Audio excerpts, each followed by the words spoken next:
Hi everyone, this is Laura from SLP Mommy of Apraxia, back today with another adult Zoom panel. And it's Jordan from Fighting for My Voice, My Life with Verbal Apraxia. And we're going to act as the moderators today with Justin and Julie. And these are two adults who grew up with apraxia, and we're going to get their perspective and their experiences. Fun. So Justin, can you start by introducing yourself? Hi, my name's Justin C. Green. I live in Massachusetts. I'm 50 years old. And when I was born, the doctors told my mom that I likely would never talk. And so the first language I learned was sign language. And I learned, my mother and I had our own language, which I thought was pretty, Aww. She might have begged to differ, but it was very stressful for her. But looking back on it, it's kind of cool to have that bond. And I started to speak, and I went to schools. Back then, the schools 4 times were made for kids with speech and hearing impairments. We don't have those anymore. And now I'll introduce Julie. Yep. Hi, I'm Julie. I'm from Indiana. I was diagnosed with speech apraxia at the age of 3. I don't know how much we want to go on. Yeah, I mean, I think that our first topic was going to be more around what I loved about both of your stories was how you guys actually had pretty supportive peer systems growing up. Mm-hmm. And one that really touched me a lot, actually just go ahead and describe yours, Julie. Go ahead and describe your experiences you had. My mom is an occupational therapist, so she was kind of already learning the therapy world. And she knew I was behind, so she looked into different ways to help me with speech. She learned about Nancy Kaufman, and we were living in northern Indiana then, and it was probably about a 3-hour drive to Detroit. I think it was Detroit where she's from. Yep. And I saw Nancy Kaufman for maybe about 6 to 8 months. Did you? When I was 5. My mom pulled out all the paperwork today. So. Wow, that has to be crazy as a mom with a child. Yeah. You didn't mention, I think, on this Zoom, but you're a mom to a child with apraxia as well. Uh-huh. Yeah, you're a mom to a child with apraxia as well. Yes. So that must have been really interesting. Yes, I have a 5-year-old son right now who is in speech. And they haven't really diagnosed him with apraxia, but since I have it, I think he has a mild case, but my case was severe. Mm-hmm. But yeah, so when I was about 5, I saw Nancy Kaufman for a few months there, and then we moved to a suburb of Indianapolis, and my long-term speech therapist wanted me to get like a EMT workup, and I got a EEG, and my dad got an EEG too, and we were both we were in seizure mode. Oh. My dad's family kind of history of learning disorders. My dad never had apraxia, but some learning disorders and on his side of the family. So my dad got tested too, and his brain waves were abnormal. Mine were too. They put me on a medication called Tegretol, and I was on it for a few years when I was from probably maybe 3 to 4 years. And I started feeling sick when I would go to bed, and I got another EEG done, and my brain waves were normal then. Oh, wow. And I've never had any issues after that. Wow. So my dad still has the abnormal brainwaves. He was also put on the medication, and it helped with his fainting issues. So, and he was on that medication for a good, like up till like a few years ago, and he got sick from it. But so they took him off, and he's fine. But so Yeah. Wow. So, okay. Can and you then guys, yeah, go ahead. then No, go ahead. went through the same speech therapist all through. So I was in first grade, and I actually got held back in first grade since we moved. I changed schools, and they held me back in first grade. And then, so I went to the same speech therapist all from first grade through high school. Wow. So Awesome. You're lucky. How many did you have, Justin? Every teacher I've had from first grade to 12th grade, but I can't remember any of my speech therapists. And I had a different one almost every year because a lot of them were pregnant, moved, but I couldn't see them on the street. I wouldn't recognize them, unfortunately. And they meant, I hated, I don't know about you, Julie, but I hated the tape recorder.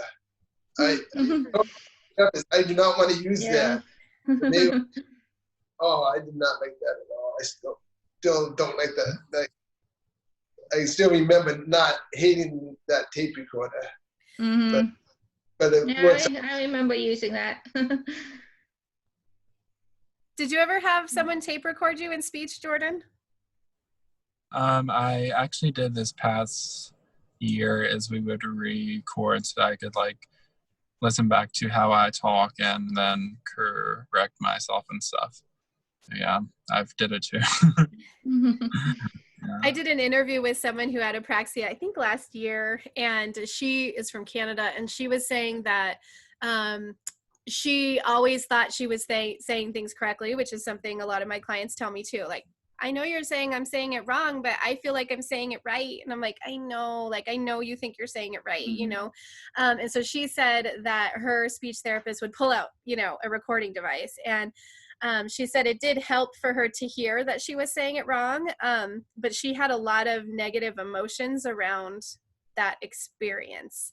Because then I asked her, do you think speech therapists shouldn't be doing that? And she's like, I feel like it did help me, but it was so devastating at the time to hear myself, and that's how I really talked. So is that what you're alluding to, Justin?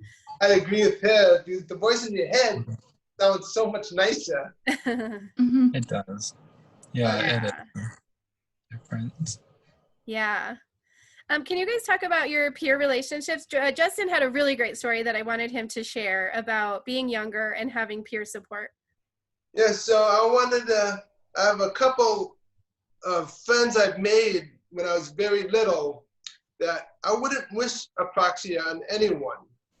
But if I had to relive my life, and they said you had to get rid of your favorite memories, then I wouldn't be able to have my favorite memories because they are derived from apraxia.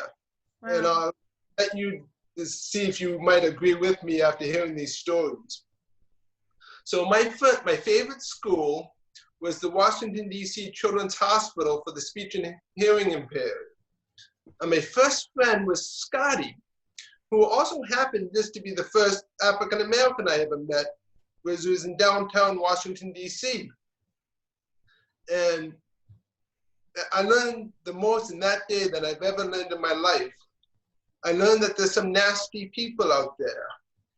And his birth parents poured liquid Drano down his throat, and he lost the ability to speak.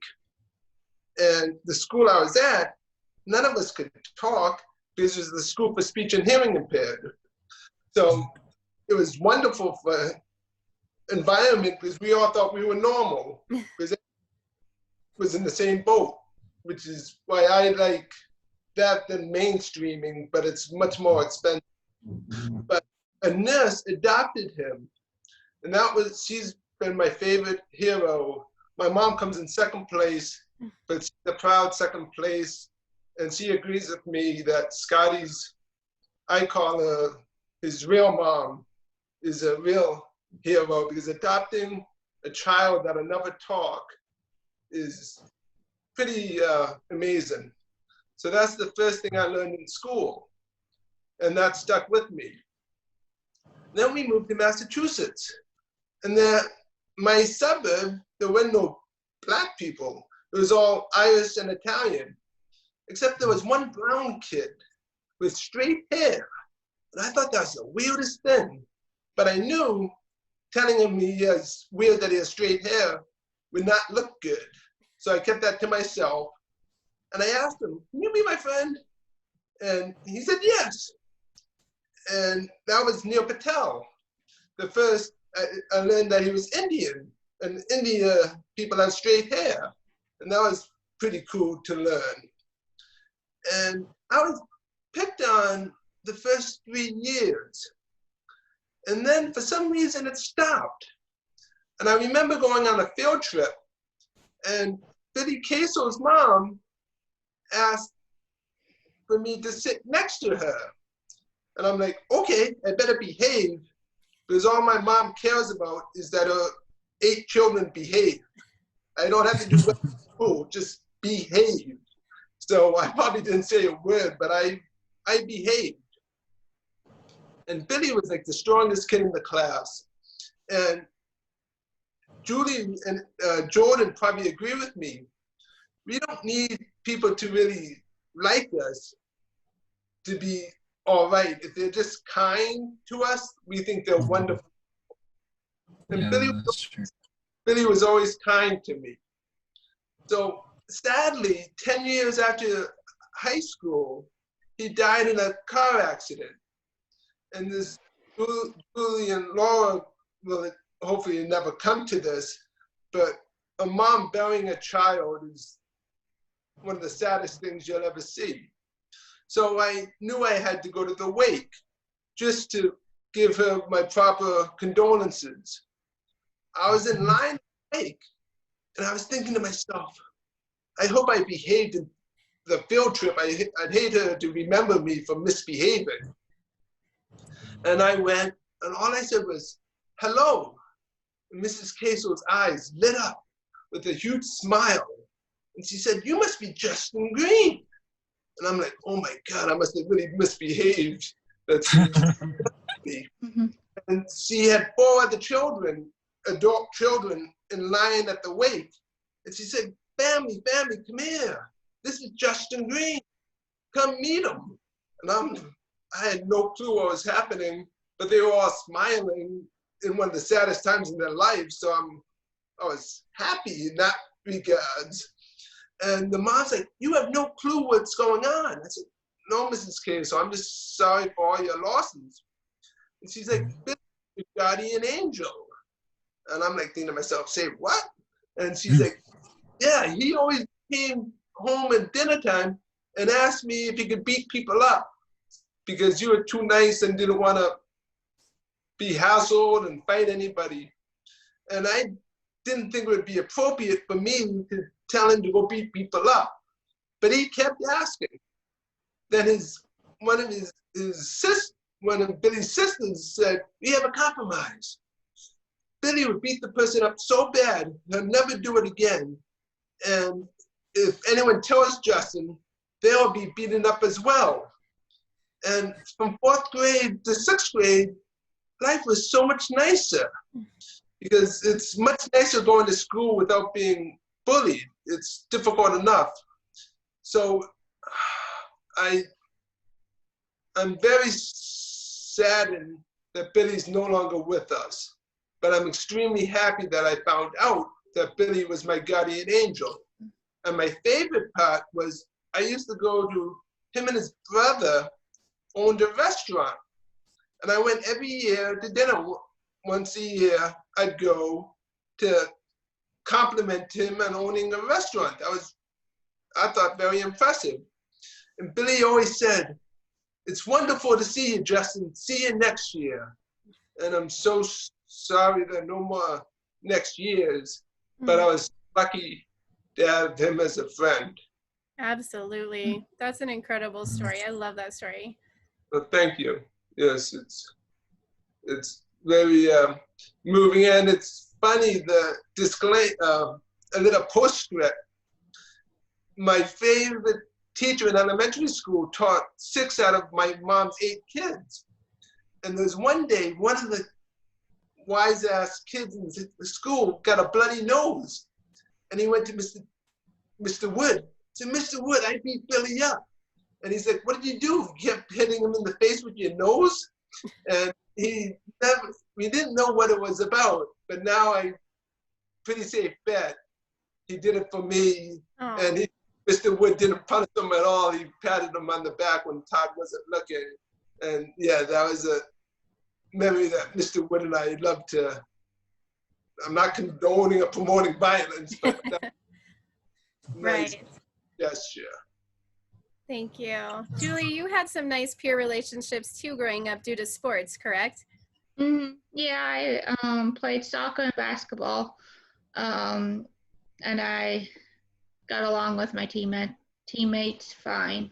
I think looking back at it, my fine and gross motor milestones I had no problem with. Very coordinated. But I think that was one way I could play with other kids and not have to be able to talk, really. I mean, and like basketball and soccer, it's you talk, but you don't have to. Like, you know the plays, and you can be on the field with your teammates and play the sport. Yeah, that's great. Oh, can I just add to Julie? I feel the same. I agree with you. And some of them afterwards told me later that some of them didn't know what I was saying to 3rd grade, but playing sports together at recess, you really don't need to speak. Yeah. You can play, and it made life easier. Like, I hope kids can still do. Now everything unfortunately has to be organized, but even this playground playing makes life so much nicer, I think, for the kids if the child with the practice sports. Yeah.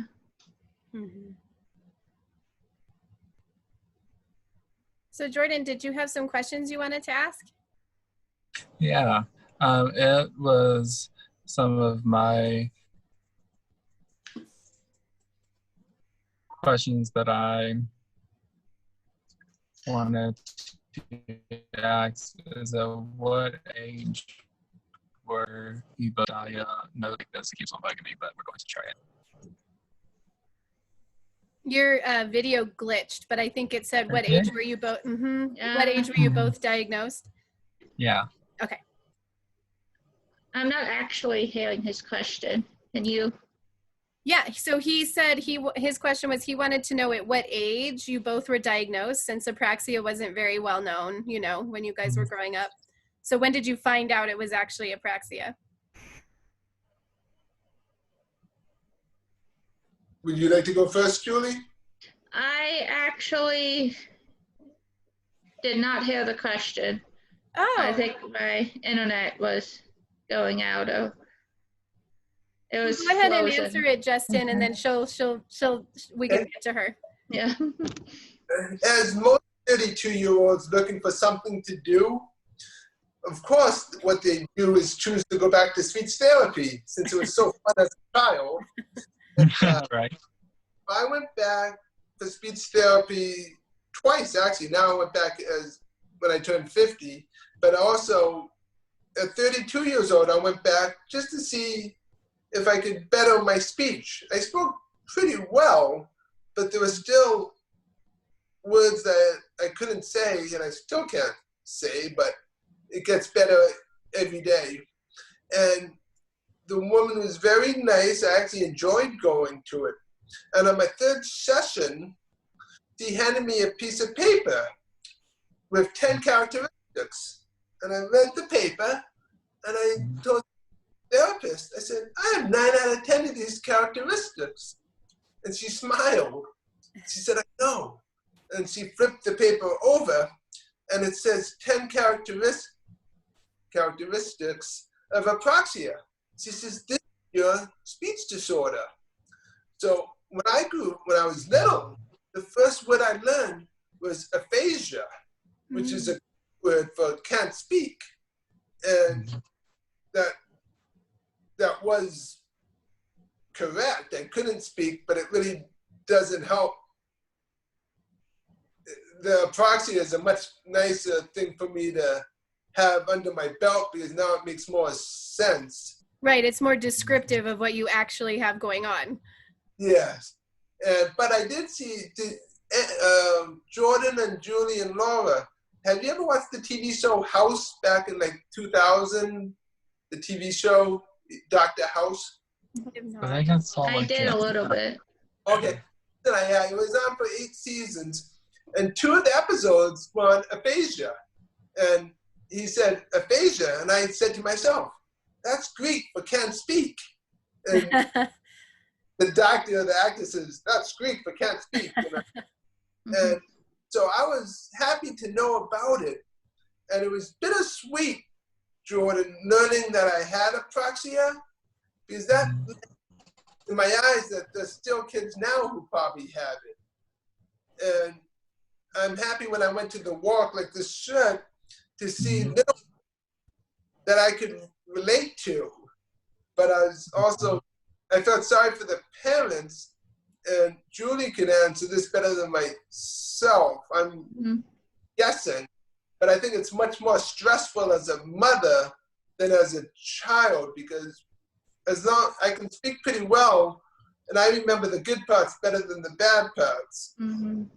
But I never cried myself to sleep, but my mom many nights had tear-filled pillows worrying if I was ever going to speak. And that's why I try to do what Jordan does. Not as he does a great job doing it so well and so often, but trying to give them hopefully some comfort, because the moms have a lot of stress, and the kids have a lot of stress too. But typically with a lot of their speech therapy, it works out most of the time.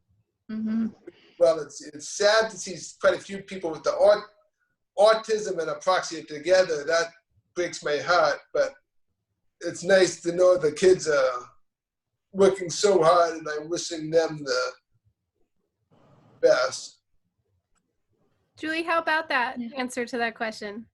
Yeah, I since I've been through it, I know my son Liam, that's his name, he's gonna overcome it too. Because I've been through it. It's just hard the times that he's trying to tell me something and he can't say it. I eventually figure it out. But that was kind of younger years. But I'm so grateful for my mom, because she helped me. And she's, when Liam's not in school right now, she's able to watch him. And so she is doing a lot of speech work with him also. Kind of the stuff that she learned with Nancy Kaufman when she was working with me. So I'm very, very grateful. And he is doing well with his speech. Good. So, Julie, Jordan initially wanted to know when you guys were diagnosed and how that felt. I was 3. I don't remember. Oh, because that's who saw Nancy. Nancy would have known. I was diagnosed at age 3, and then I did see Nancy to age 5. Okay. So I don't really remember those years. But as a baby, I didn't really make sounds or anything. So my mom knew I was delayed. And with my son, like he babbled and made more noise than I did. So I'm pretty sure he has a mild case of apraxia if he does have apraxia. Yeah, we were talking about that on our last one. There's different severities, so it's important that people know that too. Mm-hmm. And you just said the question that I missed through my internet, did you? Yep. Okay. Yeah. Was there another question? It was part of my question was what age and what y'all had felt. But since you were so young, I'm sure that it was kind of, you can't recall it as much, but how did it also feel just growing up with a apraxia? I have an older sister. She's 3 years older than me. So I would remember like going to family gatherings and my cousins were there, but she would tell my cousins what I was saying because my cousins wouldn't understand me. But I think she understood me the most, just probably because I'm her little sister and grew up with each other. So she really helped in those situations. And well, also when I was had the EEG done and they knew like my brain waves were abnormal, the medication, when I was put on the medication, my mom said my speech got a lot better, like the start of elementary school. So I mean, I was still behind, but I think that helped through elementary school. That it got, my speech was getting better with speech therapy and with the medication they put me on. Oh, with regards to the brain, the EEG, I just want to say I've got it tested a few times as a child and as an adult. My left hemisphere has had spikes all the time as a child. Yeah, so that's, I'm lucky like what Julie has. I have a whole basket of all my medical records, and it's pretty cool having like Julie and myself and Jordan having accomplished something.